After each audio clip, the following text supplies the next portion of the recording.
It was a night like any other when the world around me shattered in the most unexpected way. I had just walked out of the dimly lit coffee shop, the scent of roasted beans and cinnamon lingering in the air, when I saw her, just standing there, a figure outlined against the flickering neon lights. But it wasn't the way she looked that made my heart race.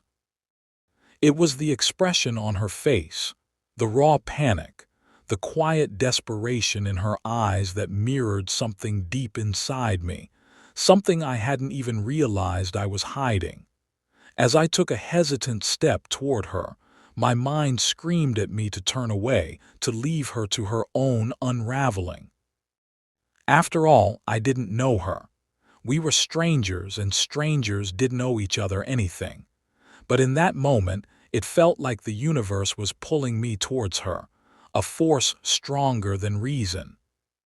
I asked if she was okay, my voice barely above a whisper, unsure of what I was even hoping for. She didn't answer at first, just stared at me with a quiet intensity that unnerved me. Then, in a trembling voice, she said, I think I just ruined my entire life." There was something fragile, broken in her words, something I couldn't quite put my finger on, but it felt like it mirrored the walls I'd built around my own heart. A strange connection sparked between us, invisible yet powerful. Her vulnerability, her openness to a complete stranger, made something stir deep inside me. Before I could say anything else, she took a deep breath and began to unravel a story that felt too personal for me to hear, too raw for any listener, let alone someone who had never been part of her life. She spoke of a love she had kept hidden for years, a secret so fiercely guarded that it had consumed her, fractured her, until it was all she could think about. The name she whispered, Elena, struck something inside me. I had no idea who Elena was, but I could sense the pain tied to her name, the weight of forbidden affection that weighed heavily on my new acquaintance's shoulders. She had been in love with Elena, and because of that love, her entire world had come crashing down. The words spilled from her mouth faster than she could control, as if she were desperate to get them out before they crushed her. I listened, transfixed as her story unfolded, feeling something in me begin to stir. She wasn't just telling me about heartbreak, she was telling me about her heart, something raw and real. But as she spoke, I couldn't shake the feeling that I was hearing more than just someone else's pain. There was something about her, something in the way her hands trembled as she spoke, the way her voice cracked, that felt like it mirrored something within me. I had never shared my own truth with anyone, not the parts of me that felt unworthy, broken, or afraid of being discovered. Yet here she was, sharing hers with me, a total stranger. The weight of her confession settled in the space between us, and in that quiet, electric moment, I realized that everything I thought I knew about myself was about to change. What had started as a simple act of kindness, checking on a woman who appeared to be in distress, was beginning to feel like something far more significant, something I had no idea how to navigate. Was this the universe pushing me to confront my own hidden truths? And if so, where would it lead? I didn't know what possessed me to ask her to sit down, but before I could fully process the request, we found ourselves in a nearby park, surrounded by the quiet hum of the city's heartbeat. The air was cool, and the dim glow of streetlights painted long shadows across the empty benches. It felt like an endless night, one where time itself had decided to stand still, leaving only the two of us to navigate this strange, unexpected encounter. She seemed calmer now, though still trembling slightly as her eyes darted nervously between me and the ground. For a long moment, we sat there in silence, the weight of her words hanging in the air like an unspoken promise. I could see her struggling to collect herself, but it was like she was trapped in a loop of her own grief, and I couldn't find the right words to break through it. Then, without warning, she turned to me and said, "You don't get it. You don't know what it's like to love someone like her, to really love them, but have the world make you feel like you're wrong for it." I've been in love with Alina for years, years of hiding, of pretending I'm someone I'm not, all because loving her means risking everything. The rawness of her confession hit me harder than I expected, as if the floodgates had been opened, and now all the emotions, years of pain, confusion, and heartbreak, were crashing over her in waves. It wasn't just a story anymore.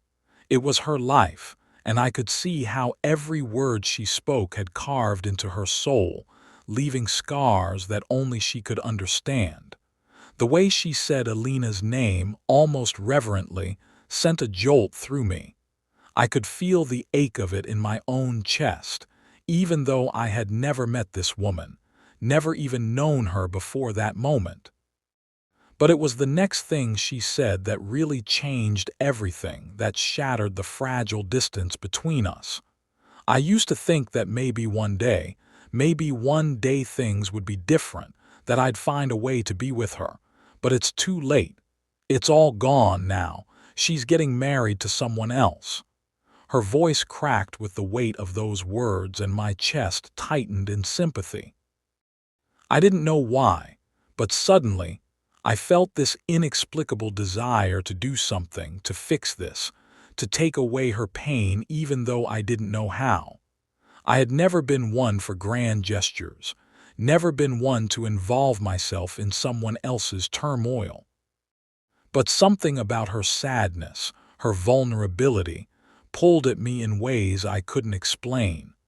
I wanted to make the hurt stop. I wanted to tell her that everything would be okay, that maybe love wasn't as out of reach as she believed. But as I opened my mouth to speak, something unexpected happened. She caught my gaze, and for a split second there was something in her eyes, something dark and intimate, that shifted the entire dynamic between us. It wasn't just the pain anymore. It was something else, something weirdly familiar.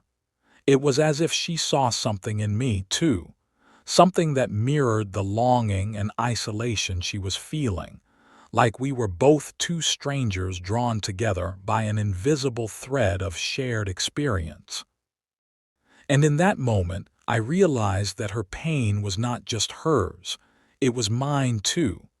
I had never allowed myself to acknowledge the parts of me that wanted what she wanted her, wanted love that wasn't bound by fear or shame. The shocking realization hit me so hard, I almost couldn't breathe. Could it be that our stories weren't as different as I thought? Could it be that I wasn't just there to listen to hers? I was there because I, too, was looking for something that could heal me, something I'd been hiding from my entire life. The tension between us grew thicker with each passing second, and I could feel the weight of everything unsaid hanging in the air. It was as if the universe had conspired to bring us together at the exact moment we were both ready to confront truths we had buried deep inside ourselves. My heart raced, and for the first time in a long time, I could no longer ignore the fact that I wasn't just a passive observer in this encounter. I was a part of it. But before I could fully process that thought, she spoke again, her voice softer, almost as though she were speaking to herself. "You know, I thought the hardest part would be accepting that Alina would never love me back. But it wasn't that. It was realizing that I'd spent my entire life hiding from who I really am. I've been in love with her for years, and I couldn't even tell her the truth. I couldn't even admit it to myself." Her words struck a nerve deep within me. I had never told anyone about my own hidden desires, never acknowledged to myself that the parts of me I kept locked away could ever be anything but shameful. She didn't know it, but her confession was a mirror to my own fears. I had built walls around myself for so long, telling myself it was easier to be alone than to risk everything on something that felt too risky, too dangerous. I couldn't imagine a life where love wasn't something I had to hide, something that would forever be a quiet secret between me and the shadows. But here she was, laying her own heart bare, as if the act of exposing herself was somehow more freeing than the safety of keeping it all hidden. In that moment, I felt a shift, one that neither of us could have predicted. Without thinking, I reached out, placing a hand on hers, a simple gesture that felt both foreign and completely necessary. Her skin was warm, trembling slightly beneath my touch, and for the briefest moment our eyes locked. It wasn't just empathy in her gaze anymore. It was something else, something deeper. My breath caught in my throat as the realization hit me with full force. This wasn't just a woman who was grieving a love she could never have. This was someone who had felt as isolated as I had, someone whose heart had been tethered to a world that told her love was forbidden, and who had carried that weight alone. It wasn't just about Alina. It was about all the years she had spent running from herself. And suddenly, I understood. I had been running too, from my own truth, from the parts of me that yearned for something more than a life of pretending. But before I could say anything, she pulled her hand back, and the spell was broken. She turned away, her eyes darting nervously toward the empty street, as if afraid of the connection that had just sparked between us. I could see the war in her face, the pull to say more, to acknowledge what we were both feeling, and yet the fear that held her back, just as it had kept her from confessing her love for Alina. "I shouldn't have said all of this," she whispered, her voice tight with regret. "You don't need to hear my story. It's too much. It's just a mess. I shouldn't have burdened you with it." The words came so quickly, as if she were trying to shove everything back into a box she had no intention of opening again. But the truth was, I wasn't burdened by her. I didn't feel weighed down. Instead, I felt something flicker inside me, a desire to be a part of her story, even if it was just for a moment. Even if it was nothing more than two people sharing the same space, the same pain, for just a little while. Before I could stop myself, the words tumbled out. "Maybe we don't need to fix anything right now. Maybe we just need to be here, together." The silence that followed was deafening, but it wasn't uncomfortable. It was like we were both allowing ourselves to sit with the truth for the first time, without trying to explain it away or make it fit into the boxes we'd been taught to live inside. What came next, what came after those words, was more than either of us could have anticipated. The night stretched out before us like an open road, uncertain but strangely comforting, as if the entire world had paused to give us the space to finally breathe. She didn't respond to my words right away. Instead, she just sat there, her gaze fixed on the dark horizon, her shoulders hunched with a mixture of exhaustion and something else I couldn't quite name. It was as if she were wrestling with the very idea of hope, and the weight of her own emotional boundaries was too much to bear. But I wasn't going to back down. I had come this far, and despite the fear that gripped my chest, I wasn't willing to let her push me away. Not this time.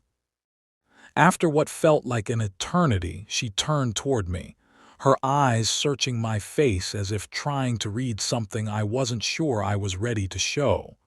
"You don't get it," she said again, this time with a sense of urgency, as if I were the only one who could understand what she was about to reveal. "I've never been able to be myself. Not completely.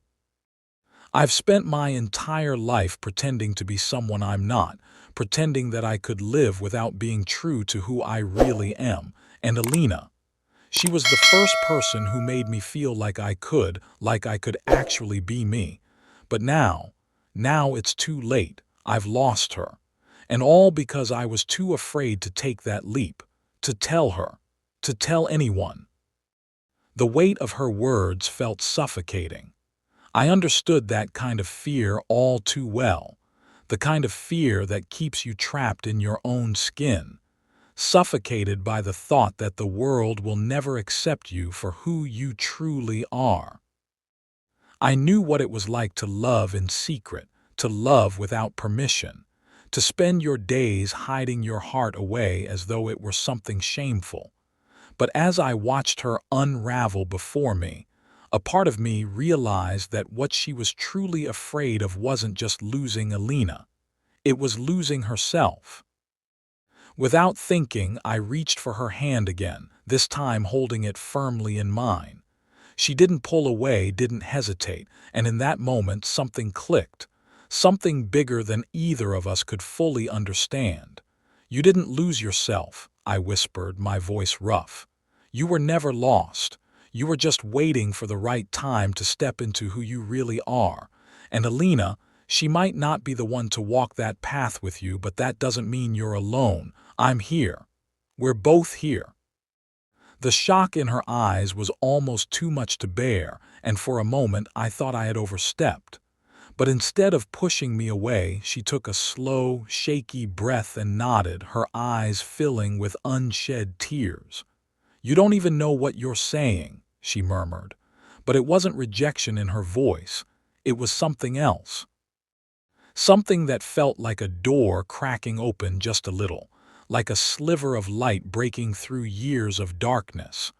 I don't know if I can even believe it, but maybe, just maybe, I want to try. I want to believe that there's more than this, that I'm worth more than this. And in that moment, the world didn't seem so heavy anymore.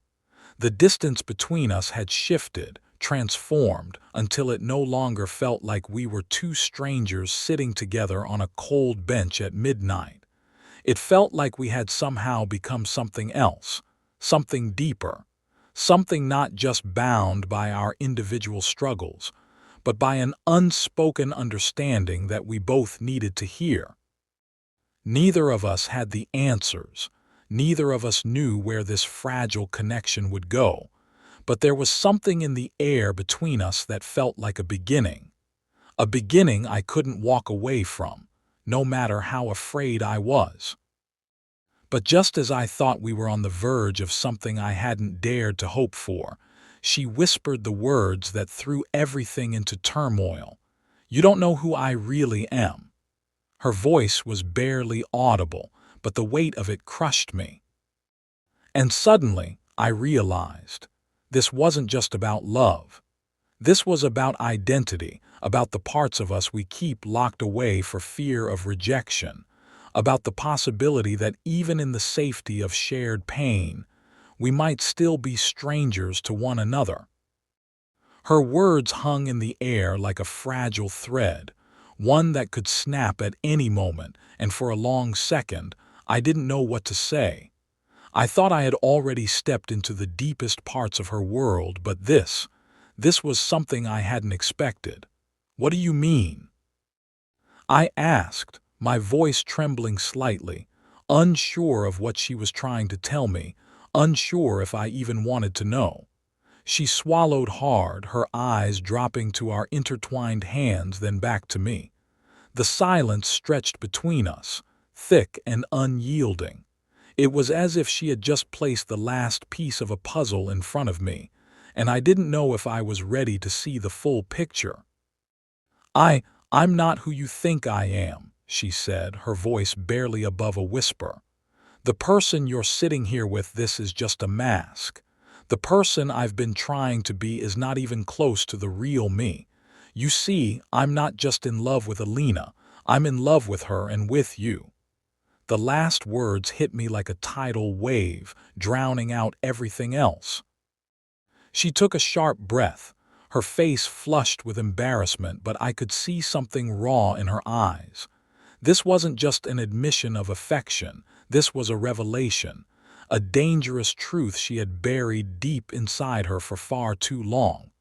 "I didn't mean for it to happen," she continued, her voice shaking. "But I can't keep pretending anymore. I've never allowed myself to love openly, to love anyone without fear of being torn apart, of losing everything." I couldn't breathe. The world around me began to spin, the weight of her confession sinking into me with an almost paralyzing force. Her love had never been just for Alina. It had been for me all along, too.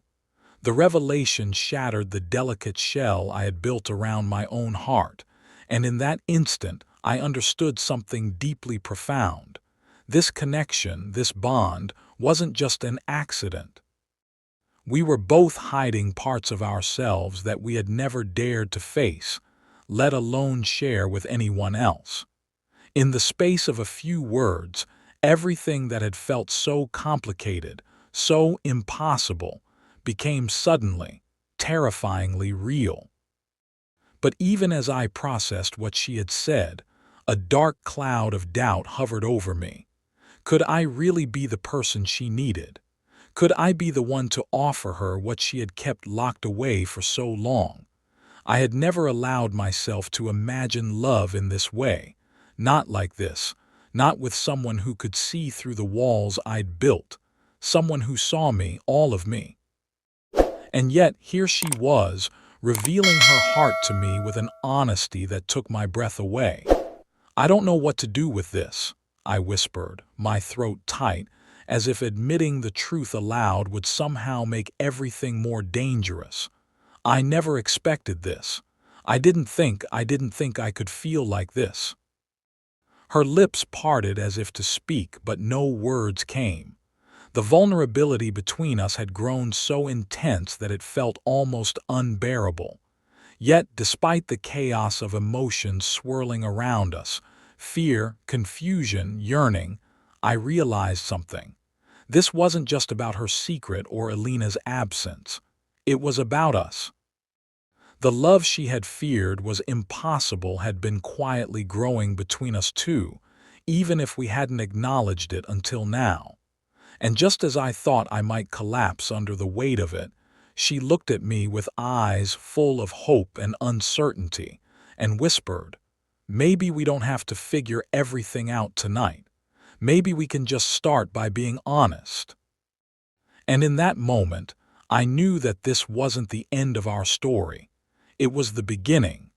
But what neither of us realized as we sat there together, hearts laid bare, was that the love we were starting to uncover was never meant to stay a secret. The truth we had been hiding all along was not just about being brave enough to love. It was about being brave enough to live openly. And the first step toward that truth would take us further than either of us could ever imagine, transforming our shared pain into something far more beautiful, more real than we ever thought possible.